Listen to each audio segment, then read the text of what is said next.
सुंदरवन जंगल में टूनी चिड़िया अपनी बेटी टुनटुनी के साथ रहा करती थी। टूनी चिड़िया गन्ने की खेती किया करती थी। वो बहुत ही मेहनती थी। कड़ी मेहनत करके वो गन्ने उगाती, पर उसे गन्ने की अच्छी कीमत नहीं मिल पाती थी।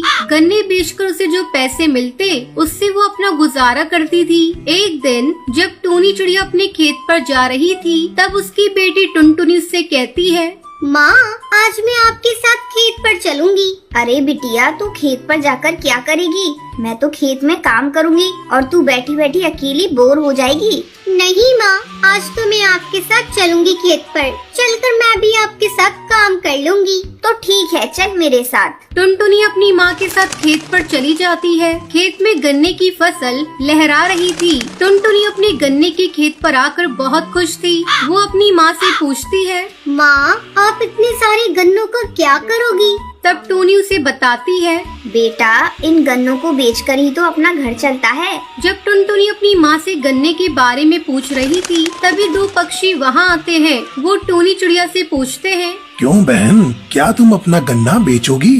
हाँ भैया, ये गन्ना बेचने के लिए ही तो लगाया है। कहिए कितना दे दूं? 20 रुपए किलो के भाव से दूंगी। मेरे गन्ने जैसा रसीला गन्ना आपको कहीं नहीं मिलेगा।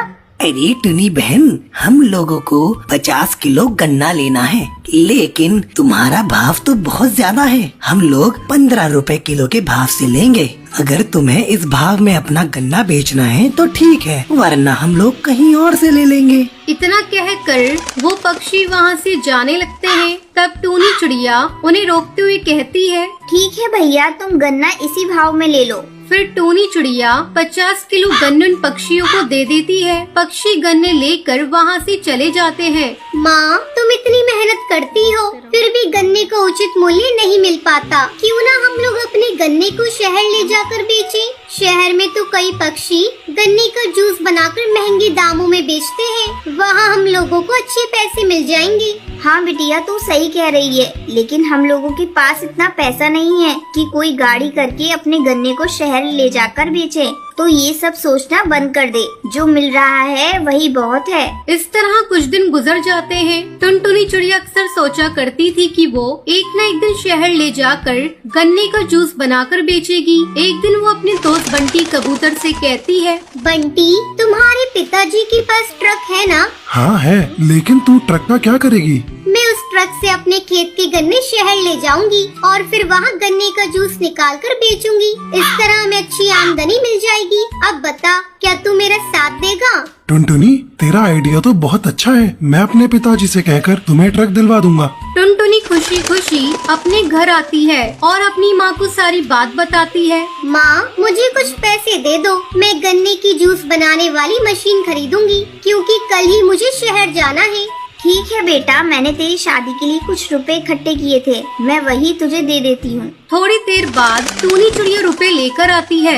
ये ले टुनटुनी, भगवान तुझे तेरे काम में सफल करे। टुनटुनी चिड़िया अपनी माँ का आशीर्वाद लेकर नया काम शुरू करती है। वो शहर में अपने गन्ने के जूस का एक स्टॉल लगाती है। थोड़ी देर बाद कुछ पक्षी उसके पास गन्ने का जूस पीने आते हैं। टुनटुनी सभी को जूस देती है। गन्ने का जूस पीकर सभी उसकी तारीफ करने लगते हैं। अरे वाह, ये गन्ने का जूस कितना मीठा और स्वादिष्ट है। आज से पहले इतना स्वादिष्ट गन्ने का जूस मैंने कभी नहीं पिया था। अब से हम लोग रोज आकर यही गन्ने का जूस पियेंगे। जल्दी ही टुनटुनी के गन्ने का जूस उस शहर में फेमस हो जाता है। इस तरह टुनटुनी को अपने गन्ने का अच्छे दाम मिलने लगे थे। अपनी बेटी की तरक्की देखकर टूनी चिड़िया भी बहुत खुश थी। धीरे धीरे टुनटुनी चिड़िया शहर में अपना एक जूस कॉर्नर खोल लेती है और खुशी खुशी दोनों माँ बेटी अपना जीवन बिताने लगती हैं। टुन्नू चिड़ा कड़कनाथ सेठ के यहाँ काम करता था। अचानक एक दिन उसका सेठ कुछ पक्षियों को अपने ऑफिस से निकाल देता है। उन कुछ पक्षियों में टुन्नू का भी नाम था। सेठ, आप इस तरह हम पक्षियों को काम से नहीं निकाल सकते। हम लोग आपकी ईंट से ईंट बजा देंगे।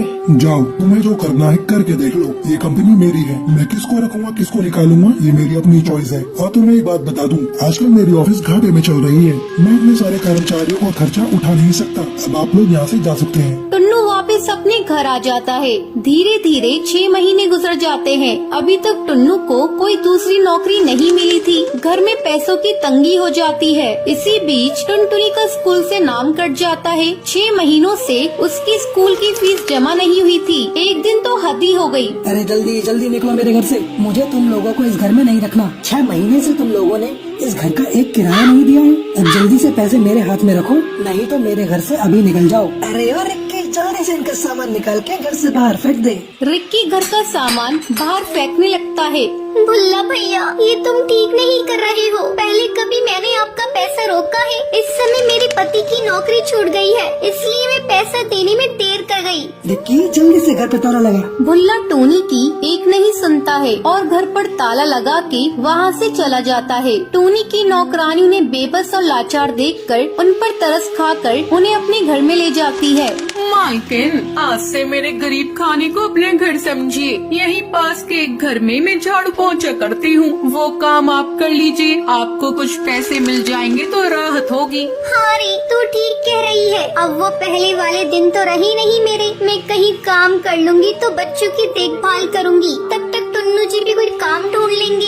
एक दिन जब टूनी झाड़ू पोंछा कर रही थी तो वो देखती है कि मकान मालकिन की लड़की एक आवारा लड़के के साथ बात कर रही है। उस समय मकान मालकिन भी घर पर नहीं थी। अरे ओ टोनी, मेरे दोस्त के लिए चाय नाश्ता लेकर आना तो। अभी लाई बेबी जी। जब वो लड़का चला जाता है, बेबी जी, आप जानती हैं ये लड़का बहुत आवारा है, आप इससे मत मिला जुला कीजिए। खबरदार जो तुम मेरे मामले में बोली तो, और हाँ, इस बात को मेरी मम्मी को मत बताना, नहीं तो तुम्हारी खैर नहीं।